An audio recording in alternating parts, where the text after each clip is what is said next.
Welcome to the DMC. You're on your way to making internet millions. If you haven't filled out the sign-up form yet, please do so. Please wait until your number is called and enjoy a refreshing beverage on the house. Creating content that's rich, engaging and stands out from the crowd isn't as difficult as it used to be. Well, I've heard that in the future, computer like this would be as normal as a color TV is now. Interactive, animated, dynamic, generate leads like never before. But asking, in effect, what you can do with a computer is like asking what you can do with an internal combustion engine. And I think it's a useful analogy. If you imagine for a moment that we didn't have any internal combustion engines. Computers are changing the way we do business, and that's good news for you. Ask yourself these simple questions. When face to face with a computer, do your eyes start to glaze over? Are you sure the machine is about to explode? You push any buttons? Are you convinced that computers can only be used by mathematical and electronic wizards who go through life on an intellectual plane high above your own? If you answered yes to any of these questions, then this program is for you.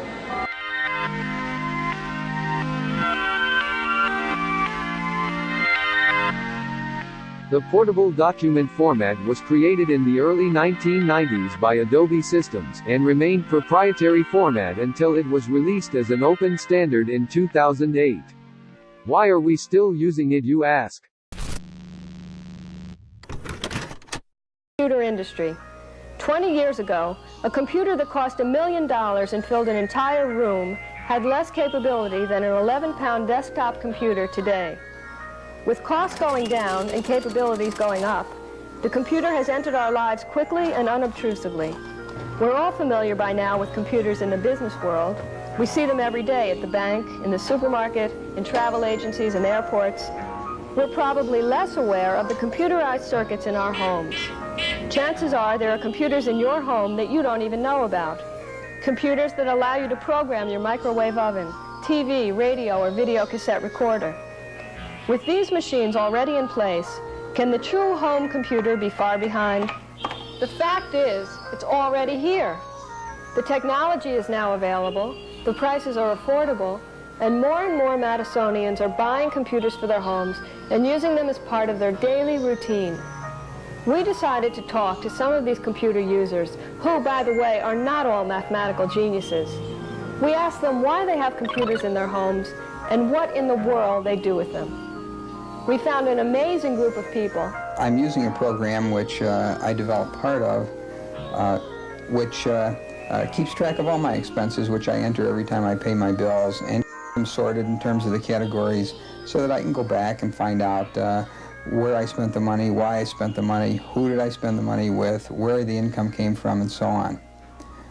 This helps me because when income tax time comes, it takes me about 30 minutes rather than a week. And it's fun rather than a chore. We have programs that allow you to build a database of anything that you wish. For example, it could be as simple as names and addresses, it could be phone numbers, it could be personal possessions, loan records, anything that you would make a list for. We keep all the songs that the band has on the list on the computer because they're changed according to different places we play. Sometimes you need songs from the 50s or from the 60s, and so the computer generates lists fit for certain places to play according to what goes over there. So I don't have a typewriter. I use my computer to do my writing. What's the advantage of using your computer instead of a typewriter? Instant corrections. If you make a mistake, you don't have to back up, erase it. Saros welcomes you to the DMC. Prize.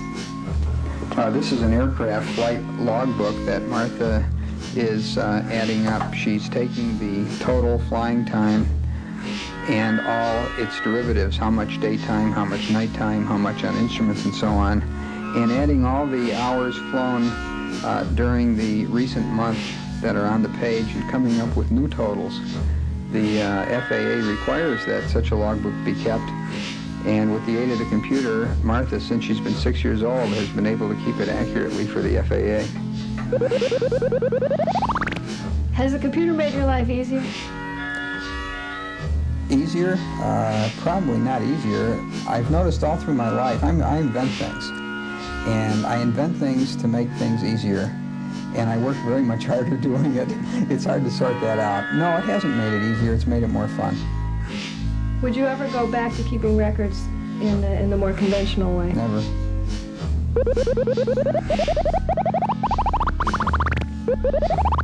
I honestly believe that just about everyone will have a computer or a computer terminal of some kind in their home. We're going to see these units interconnected through telephone networks. In fact, we have that now, where they can dial up large databases across the country and retrieve information, ask questions, get some answers. The real value, and over a long term, I think the thing that will determine its use as a communication medium is that it gives the person right in their home, like me at this moment, in front of this keyboard on this, what some people consider a toy, access to any piece of information in the world. Now that sounds like an exaggeration, but it really isn't. Right now I'm suffering from future shock because of something I've about. There's a service called a source, which is a time-sharing service that is for a fairly small one-time fee. One is able to tie into a national database.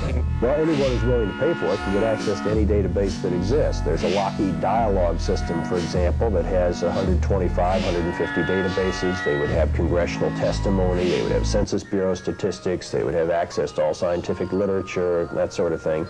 At a very much cheaper rate, there's something called the Source, which operates out of Washington, D.C. area. But again, with this telephone and an alternative telephone company called Telenet, which exists for computers to talk to each other, you can, from Madison, a local Madison phone call, contact the Source in Washington. And what you there get is a tremendous array of consumer services. And the price now, instead of being $90 an hour, is $2.75 an hour, which is, after all, cheaper than you make a phone call. And you get access to all this information. You can get into the UPI, Newswire. They also have access to all kinds of consumer services. They just put on some tax services. I found out when I signed on that people are using now during tax time. And consumer shopping services, and you can get airline tickets or theater tickets, that sort of thing. They also have an electronic mail system so that people who are on the Source can send messages to each other. This is not something for 1990, this is something for 1980, right here in Madison if you want it.